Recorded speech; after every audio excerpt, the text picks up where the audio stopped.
ইয়া আইয়ুহাল্লাযীনা আমানু, যারা আমাকে বিশ্বাস স্থাপন করেছো, আত্তাকুল্লাহ, ভয় করতে হবে আল্লাহর। শুধু ভয় করলে হবে না, হাক্কা তুকাতিহি, যথাযথ ভয় করা লাগবে। শুধু যথাযথ ভয় করলে হবে না। ওয়ালা তামুতুন্না ইল্লা ওয়া আনতুম মুসলিমুন, মুসলমান না হয়ে মরা যাবে না। জোরে কোন কথা ঠিক কিনা? মুসলমান হয়ে যদি মরবার চান, বর্তমানে যেই পরিবেশে চলতেছেন, এই পরিবেশে মৃত্যু হলে মুসলমান হয়ে মরা যাবে না, অধিকাংশই মুনাফিক হয়ে মৃত্যু হচ্ছে। জোরে কোন কথা ঠিক কিনা? আপনি মানুষের আইন মানবেন আর মরার সময় বলবেন বিসমিল্লাহ আলা মিল্লাতি রাসূলিল্লাহ, আর কি মারতেছেন? রাসূলের মহব্বতে জবান খুলে সমস্বরে সকলে বলবো সাল্লাল্লাহু আলাইহি ওয়াসাল্লাম। দেউলিয়া মহিউদ্দিন বেসরকারি শিশু সদন, ইয়াতিমখানা নুরানি ও হাফিজি মাদ্রাসা কমিটি কর্তৃক আয়োজিত আজকের এই নবম বার্ষিকী তাফসীরুল কোরআন মাহফিল। আজকের এই মাহফিলে আল্লাহ তাআলা যিনাকে সম্মানিত সভাপতির আসনে কবুল করেছেন, আলহাজ মোহাম্মদ অ্যাডভোকেট আব্দুল গফুর, জসকোট, নওগাঁ। আজকের এই মাহফিলের সম্মানিত সহসভাপতি জনাব মোহাম্মদ হামিদুল হক। আজকের এই মাহফিলের সম্মানিত সভাপতিদ্বয়কে অন্তরের অন্তঃস্থল থেকে আমি শুভেচ্ছা জ্ঞাপন করছি। আজকের এই মাহফিলের সম্মানিত প্রধান অতিথি জননেতা জনাব মোহাম্মদ ফজলে হুদা বাবলু। আজকের এই মাহফিলের সম্মানিত প্রধান অতিথিকে অন্তরের অন্তঃস্থল থেকে আমি শুভেচ্ছা জ্ঞাপন করছি। সম্মানিত বিশেষ অতিথিবৃন্দ, সম্মানিত আমন্ত্রিত অতিথিবৃন্দ, সম্মানিত সুধীজন, সকলকেই অন্তরের অন্তঃস্থল থেকে আমি শুভেচ্ছা জ্ঞাপন করছি। সম্মানিত ওলামায়ে কেরাম, আপনাদের মাঝে মাঝে যে সমস্ত আলেম ওলামা বসে আছেন, মঞ্চে উপবিষ্ট আছেন, মাগরিবের নামাজের পর থেকে এত রাত পর্যন্ত কোরআন হাদিসের আলোকে অত্যন্ত গুরুত্বপূর্ণ আলোচনা করে আপনাদেরকে শোনালেন। আলেম ওলামা সহ আজকের এই মাহফিলের বক্তাগণকে অন্তরের অন্তঃস্থল থেকে আমি শুভেচ্ছা জ্ঞাপন করছি। আজকের এই মাহফিলে আমার সামনে যারা বসে আছেন, জায়গা না পাওয়ার কারণে এখনো অনেক আল্লাহর বান্দারা দাঁড়িয়ে আছেন। যারা বসে আছেন এবং যারা দাঁড়িয়ে আছেন, সকলকেই অন্তরের অন্তঃস্থল থেকে আমি শুভেচ্ছা জ্ঞাপন করছি। সম্মানিত মা বোনেরা, পর্দার অন্তরালে হইচই না করে জবান বন্ধ করে আপনারা বসে থাকবেন। সম্মানিত মা বোনদেরকেও অন্তরের অন্তঃস্থল থেকে শুভেচ্ছা জ্ঞাপন করে এই মুহূর্তে জানতে চাচ্ছি আপনারা সকলে কেমন আছেন? আলহামদুলিল্লাহ রব্বিল আলামিন। যে আল্লাহ শারীরিক সুস্থতা এবং মানসিক প্রশান্তি দান করে আজকের এই জান্নাতের বাগানে কবুল করলেন, আমরা সে আল্লাহর উপরে খুশি না বেজার? তাহলে জবান করে সমস্বরে সকলে বলবো রব্বানা লাকাল হামদ হামদান কাসীরান তাইয়িবান মুবারাকান ফীহি। আমরা প্রশংসা করলাম কার? এমন একজন আল্লাহ আমরা ভাগ্যগুণে পেয়েছি। এটা আমাদের ভাগ্য। যদি আমরা ভগবানের ঘরে জন্ম নিতাম, ভগবানের ভ বাদ দিলে গবানের কোনো অর্থ ডিকশনারিতে নাই। গবানের গ বাদ দিলে বান মানে বন্যা, দুনিয়ার কেউ চায় না। বা বাদ দিলে নো মানে ভগবান নাই। যদি ঈশ্বরের ঘরে জন্ম নিতাম, ঈশ্বরই থাকতো।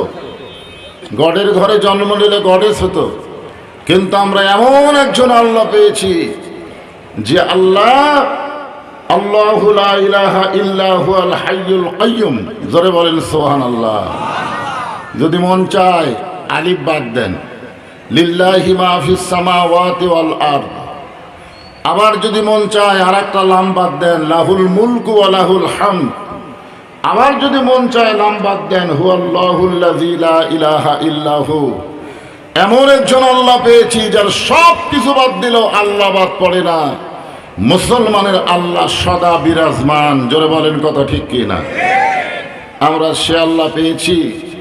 ভাগ্যগুণে আমরা একজন নবী পেয়েছি, যেই নবী হলেন বিশ্ব নবী।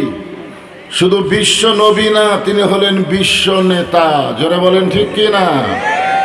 আমাদের নবী শুধু নবী না, বাবা আদম থেকে ঈসা আলাইহিস সালাম পর্যন্ত তারা শুধু নবী ছিল, কিন্তু আল্লাহ আমাদের নবীকে শুধু নবী রাখে নাই। আমরা দরুদের মধ্যে বলি আল্লাহুম্মা সাল্লি আলা সাইয়্যিদিনা মুহাম্মদ। আমরা সেই নবীর প্রতি দরুদ শরীফ পেশ করছি যিনি হলেন আমাদের নেতা।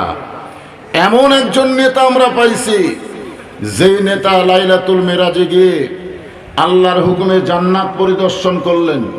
ফেরেশতা জিবরাইল বললেন, ইয়া রাসূলুল্লাহ, আপনি যদি জান্নাত থেকে বের না হন, আল্লাহ আপনাকে জান্নাত থেকে বের করে দিবে না। সঙ্গে সঙ্গে নবী বললেন, জিবরাইল, আল্লাহ যদি আমাকে জান্নাতে থাকার জন্য বলতো, আমি জান্নাতে ঢুকতামই না। আমি শুধু জান্নাত দেখার জন্য প্রবেশ করেছি। আমি সেই দিন জান্নাতে থাকার জন্য প্রবেশ করব যেদিন আল্লাহ আমার সমস্ত উম্মতিনীকে জান্নাত দিয়ে দিবে। এমন একজন নবী নেতা পাইছি, যেই নবী নেতা জান্নাতের মধ্যে গিয়েও আমাদের কথা ভোলে না। জোরে কোন কথা ঠিক কিনা? এখন এমন কিছু নেতার পিছনে আমরা ঘুরি, যেই নেতা সংসদে গেলেও হয়তো আমাদের কথার মনে রাখে না। জোরে কোন ঠিক কিনা? এই জন্যে আমরা ভাগ্যবান। কত বড় ভাগ্যবান! একবার আদম আলাইহিস সালাম রাস্তা দিয়ে যাচ্ছিলেন, যাওয়ার সময় দেখে তার বেটা শীষ আলাইহিস সালাম রাস্তায় বসে আছে। আদম আলাইহিস সালাম দেখলেন বসার সাইজটা খুব একটা ভালো না। আপনার যে বসে আছেন, এই বসার একটা সাইজ আছে না নাই? জোরে কর আছে না নাই? ওই যে মাঝে মাঝে ফাঁকা ফাঁকা দেখা যাচ্ছে, দেখেন কত লোক দাঁড়িয়ে আছে, বসার জায়গা পাচ্ছে না, আর ওরা ফাঁকা ফাঁকা বসে আছে। আপনারা বলেন তো, কোরআনের মাঝখানে ফাঁকা রাখা যাবে? এই ফাঁকের মধ্যে বসবে কে? তো শয়তানকে আপনার বসতে দিবেন কেন? এমন একটা দেশে আপনাদের জন্ম হয়েছে, গোটা পৃথিবীর মানচিত্রের সেই দেশ সবচাইতে ঘন বসতি দেশ। এরপরেও 12 লক্ষ রোহিঙ্গা মুসলমানকে জায়গা দিছে বাংলাদেশ। জোরে কর কথা ঠিক কিনা? এখান থেকে প্রমাণ হলো জায়গা দেওয়ার অভ্যাস আমাদের আছে না নাই? তাহলে যারা দাঁড়িয়ে আছে এরা কি রোহিঙ্গা? তো ওদের বসতে দেওয়ার জন্য আপনারা একটু যদি গরমের দিন, আমি বলবো না যে মাঘ মাসের মতন চাপেন, যতদূর চাপা যায় একটু সামনে ফাঁকা জায়গাটা পুরা করে বসেন, তারপরে দেখবেন ওনারা দাঁড়িয়ে আছে, ওনারাও বসার সুযোগ পাবেন। তো বসারও একটা সাইজ আছে। জোরে করে আছে না নাই? আদম আলাইহিস সালাম দেখলেন শীষ আলাইহিস সালাম বসে আছে, কিন্তু বসার সাইজ ভালো না। তা আদম বললেন, বাবা শীষ, এরকম সাইজ হয়ে বসার কারণ কি? শীষ আলাইহিস সালাম বললেন, বাবা 3 কারণ। কয় কারণ? 3 কারণ। 1 নম্বর কারণ হলো আমার বাবা আল্লাহর নবী। 2 নম্বর কারণ হলো আমি নিজেও নবী। 3 নম্বর কারণ হলো আমি দুনিয়াতেই পাইছি বেহেশতের হুর বউ হিসাবে। কারণ কয়টা? তাহলে 1 নম্বর কারণ কি? বাবা আদম আল্লাহর নবী, শীষ আলাইহিস সালাম নিজেও আল্লাহর নবী, এবং দুনিয়াতে পাইছে বউ হিসাবে জান্নাতের হুর। তাহলে ভিতরে একটু গরম গরম ভাব হলে তো বসার সাইজ ভিন্ন হয়। যেরকম হাসিনার গরম গরম ভাব হয়েছিল, চেয়ারে বসার পরে আর ওটার কথা খেয়াল নেই। ধরে কোন কথা ঠিক কিনা? আর সাংসারা বলতো 41 সালের আগে আমাকে নামাই খেয়ে, আল্লাহ চাই 24 সালই পার হবি না। ধরে কোন কথা ঠিক কিনা? বসার একটা সাইজ আছে। আদম আলাইহিস সালাম বললেন, বাবা শীষ, নবীর বেটা নবী না হইয়া, বেহেশতের হুরের স্বামী না হইয়া, আখিরি জাহানের পয়গাম্বরের উম্মত যদি হতে পারতে, তাহলে তোমার জীবন ধন্য হয়ে যেত। একজন সুবহানাল্লাহ কইছে। কি কথা বললেন যে নবীর বেটা নবী না হইয়া, বেহেশতের হুরের স্বামী না হইয়া, আখিরি জাহানের পয়গাম্বরের উম্মত যদি হতে পারতে, তোমার জীবন ধন্য হয়ে যেত। এইবার বুঝতে পারছেন? তো শীষ আলাইহিস সালাম বললেন, বাবা এটা কেমনে? আদম আলাইহিস সালাম বলতেছেন, বাবা তোমার বাবা একটা ভুল করার কারণে, সামান্য একটা ভুল করার কারণে, আসলে আদম কিন্তু ভুল করেনি, আদম কিন্তু ভুল করেনি, ভুল করছে কে? হাওয়া। ধরে কোন ভুল করছে কে? আল্লাহ যখন বললেন ওয়ালা তাকরাবা হাযিস শাজারাতা ফাতাকুনা মিনাজ জালিমিন, ওই গাছের কাছে যাইও না, গাছের ফল খায়ও না, গাছের কাছে গেলে তোমরা জালিমের অন্তর্ভুক্ত হয়ে যাবে। যে আল্লাহ বললেন ওই গাছের কাছে যাইও না, সঙ্গে সঙ্গে হাওয়ার মনের মধ্যে একটা কিউরিসিটি কাজ হলো যে এই গাছে কি আছে। আপনি যদি আপনার বাড়িতে আপনার বউরে বলেন এই কথা দেন কাউরে কইও না, খালি এই কথা বলে দেখবেন,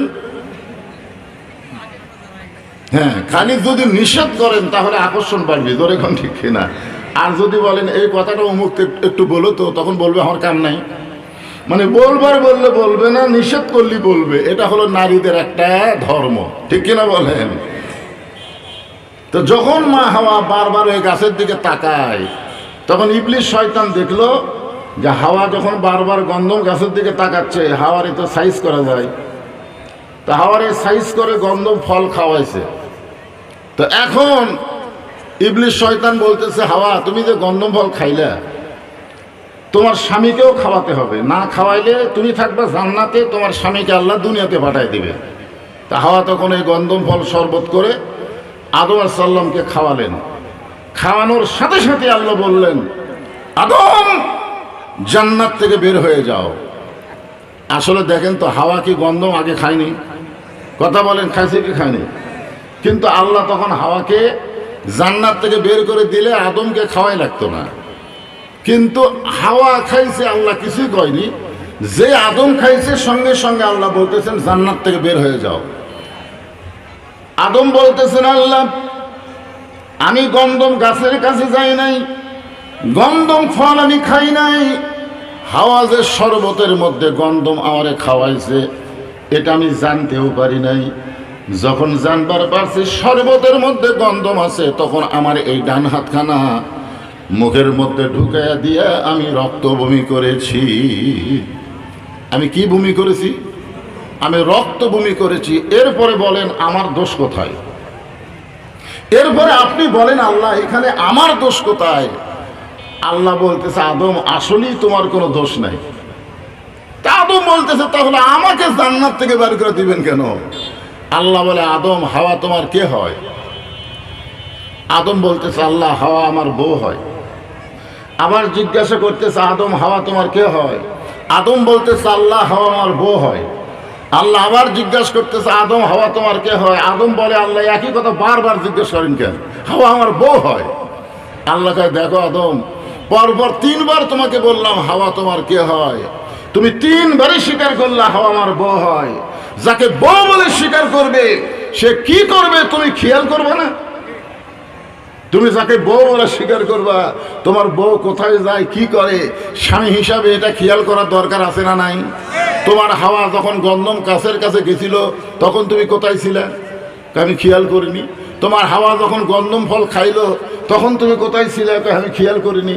তোমার হাওয়া গন্ধম যে শরবত বানাইয়া তোমারে খাওয়াইলো তখন তুমি কোথায় ছিলে? আমি খেয়াল করিনি।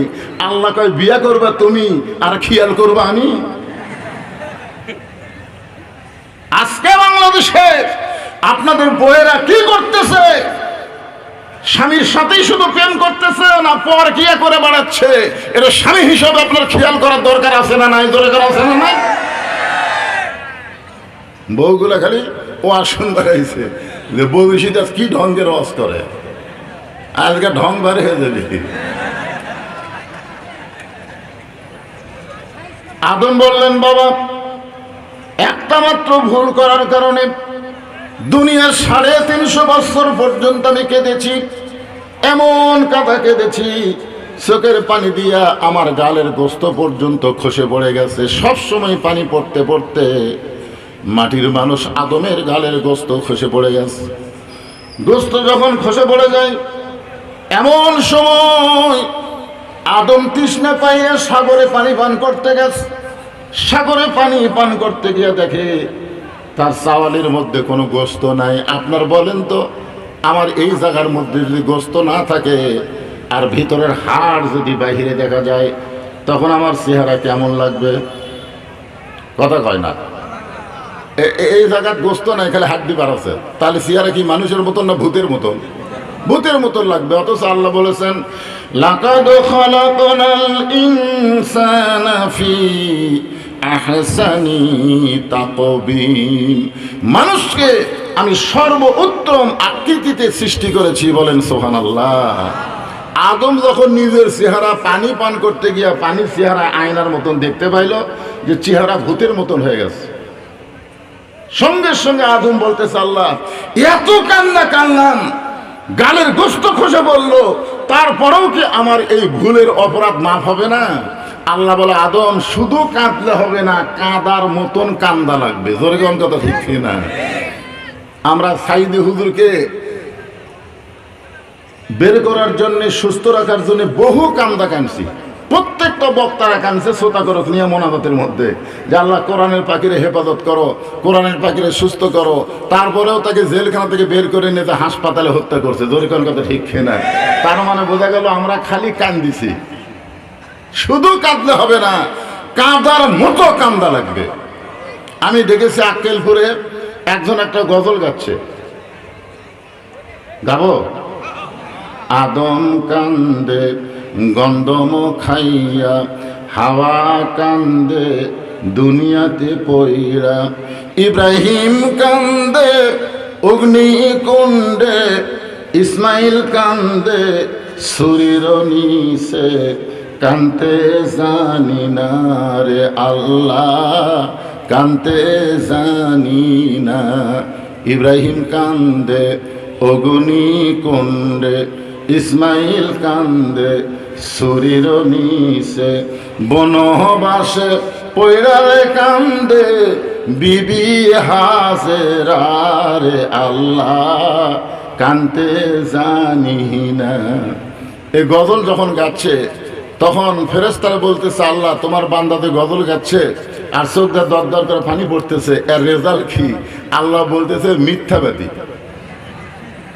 রেজাল্ট হলো মিথ্যাবাদী। কারণ ইব্রাহিম নবী অগ্নিকুণ্ডে যায়নি, অগ্নিকুণ্ডে যাওয়ার আগে আমি আল্লাহ তার শান্তির বাগান বানায় দিছি।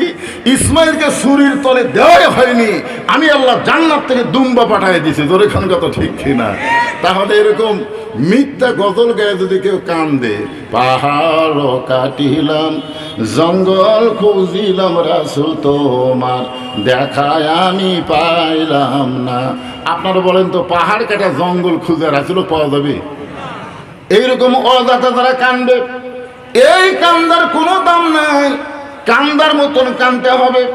আদম বলে ও শীষ, যখন আল্লাহ বললেন কান্দার মতন কান্দ, আমি সঙ্গে সঙ্গে বসে পড়লাম। বসার পরে চক্ষু বন্ধ করে দেখি জান্নাতের দরজার ভিতরে লেখা লা ইলাহা ইল্লাল্লাহু মুহাম্মাদুর রাসূলুল্লাহ। আমি আল্লাহকে বললাম পাইছি পাইছি পাইছি। আল্লাহ বলে আদম কি পাইছো? বলে আল্লাহ এতদিন লা ইলাহা ইল্লাল্লাহর কাছে কেঁদেছি, আজকে তোমার পিছনে জান্নাতের মধ্যে মুহাম্মদ রাসূলুল্লাহ দেখলাম, ওই নামটার ওসিলায় আমি তোমার কাছে মাফ চাই। আল্লাহ বলে আমি সঙ্গে সঙ্গে তোমারে মাফ করে দিলাম। আদম বলে শীষ, একটা ভুল করার কারণে 350 বছর কান্দে, ওই নবীর ওসিলা করে আল্লাহ আমাকে মাফ করেছে। আর ওই নবীর উম্মতেরা যদি সারা জীবন পাপ করে, সারা জীবন যদি পাপ করে, কোনো এক সময় তওবা করতে গিয়ে মাছের মাথার মতন সামান্য পানি যদি চোখের কোণায় আনতে পারে, ওই নবীর উম্মত হওয়ার খাতিরে আল্লাহ তার জীবনের সব গুনাহ মাফ করে দিবে। শীষ বলতেছে বাবা ওই নবীর উম্মত হলেই তো ভালো। আদম কয় শীষ, ওই নবীর উম্মত হওয়ার চাইলে হওয়া যায় না বাজান, ওই নবীর উম্মত হতে ভাগ্য লাগে। জোরে কোন কি লাগে? তাহলে আমাদের ভাগ্য এত ভালো আমরা ওই নবীর উম্মত হতে পেরেছি। জোরে কোন কথা ঠিক কিনা? খালি মুখে মুখে কইলে হবে না। আল্লাহ কোরআনে বলেছেন লাকাদ কানা লাকুম ফি রাসূলিল্লাহি উসওয়াতুন হাসানা। ওই নবীর উম্মত যদি হবার চাও, ওই নবীর আদর্শকে তোমরা গ্রহণ করে নাও। যদি তোমরা সফলতা অর্জন করতে চাও, বিশ্ব নবীর আদর্শকে গ্রহণ করতে হবে। বিশ্ব নবীর আদর্শটা কি, নবীর উম্মত হিসাবে আমাদের জানার অধিকার আছে না নাই? জোরে কোন আছে না নাই? হ্যাঁ, ভাগ্য গুণে আমরা একটা কোরআন শরীফ পেয়েছি। বলেন সুবহানাল্লাহ। যেই কোরআনের প্রথমেই আল্লাহ বলেছেন, এই মনোযোগ দিয়ে শুনবেন, জালিকাল কিতাবু লা রাইবা ফি হুদাল লিন-নাস। আমি কি আয়াত ঠিক কইলাম না ভুল কইলাম? তো ধরেন না কেন?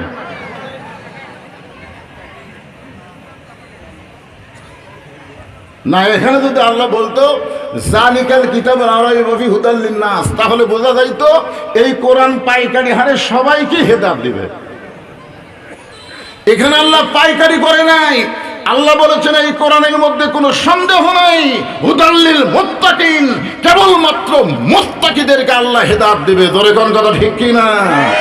মুত্তাকি কারা? আপনারা যে কোরআন শরীফ শুনতেছেন, আপনাদের চাইতো ভালো শুনেছে আবু জেহেল। আপনারা তো বসে শুনতেছেন, যে ভাই ঠ্যাং মেলা দিয়ে শুনতেছে, আর ওর বসার চান্স হয়নি। ওই সারা রাত চোরের মতন দাঁড়িয়ে দাঁড়িয়ে কোরআন তেলাওয়াত শুনছে, আর সকাল বেলায় মিটিং এর মধ্যে গিয়ে বলে ফেলেছে এত সুন্দর কোরআনের বাণী, রাতটা কোন দিক দিয়ে গেল আমি বুঝবারই পারিনি। মিটিং এর মধ্যে আবু সুফিয়ান বলতেছে, নেতা, যেই কোরআন শুনতে রাত কোন দিক দিয়ে যায় বোঝা যায় না, সেই কোরআন ধরলে অসুবিধা কি? শুনলেই যদি এত মজা হয়, তাহলে কোরআন ধরলে অসুবিধা কি? আবু জেহেল বলতেছে, আবু সুফিয়ান, তুই অত্যন্ত গুরুত্বপূর্ণ প্রশ্ন করছিস, তুই আমার কাছে আয়। কারণ উত্তর জোরে বলা যাবে না, অনেকে মিটিং এর মধ্যে অনেকে আছে, তুই আমার কাছে আয়। যে কাছে আইছে কানে কানে বলতেছে, এই কোরআন গ্রহণ করলে তোর আর আমার ভুয়া নেতৃত্ব চলবে না। বাংলাদেশে যারা আবু জেহেলের মতন ভুয়া নেতৃত্ব দিবার চায়, তারাই কোরআনের দলের বিরুদ্ধচারণ করে। জোরে কোন কথা ঠিক না? ভুয়া নেতা। খালি কোরআন শুনলে হবে না, বাস্তবে আল্লাহর কোরআনকে গ্রহণ করা লাগবে। জোরে কোন কথা ঠিক কিনা? আল্লাহ বলেছেন সামিনা ও তাআনা, খালি শুনবেন, খালি শুনবেন, খালি শোনার জন্য আল্লাহ কোরআন দেয় নাই। এই কোরআনকে বাস্তব জীবনে গ্রহণ করার জন্য আল্লাহ দিয়ে বলতেছেন, ইয়া আইয়ুহাল্লাযীনা আমানু, যারা আমাকে বিশ্বাস স্থাপন করেছো, আত্তাকুল্লাহ, ভয় করতে হবে আল্লাহর। শুধু ভয় করলে হবে না, হাক্কা তুকাতিহি, যথাযথ ভয় করা লাগবে। শুধু যথাযথ ভয় করলে হবে না, ওয়ালা তামুতুন্না ইল্লা ওয়া আনতুম মুসলিমুন, মুসলমান না হয়ে মরা যাবে না। জোরে কোন কথা ঠিক কিনা? মুসলমান হয়ে যদি মরবার চান, বর্তমানে যেই পরিবেশে চলতেছেন, এই পরিবেশে মৃত্যু হলে মুসলমান হয়ে মরা যাবে না, অধিকাংশই মুনাফিক হয়ে মৃত্যু হচ্ছে। জোরে কোন কথা ঠিক কিনা? আপনি মানুষের আইন মানবেন আর মরার সময় বলবেন বিসমিল্লাহি আলা মিল্লাতি রাসূলিল্লাহ, আর কি মারতেছেন?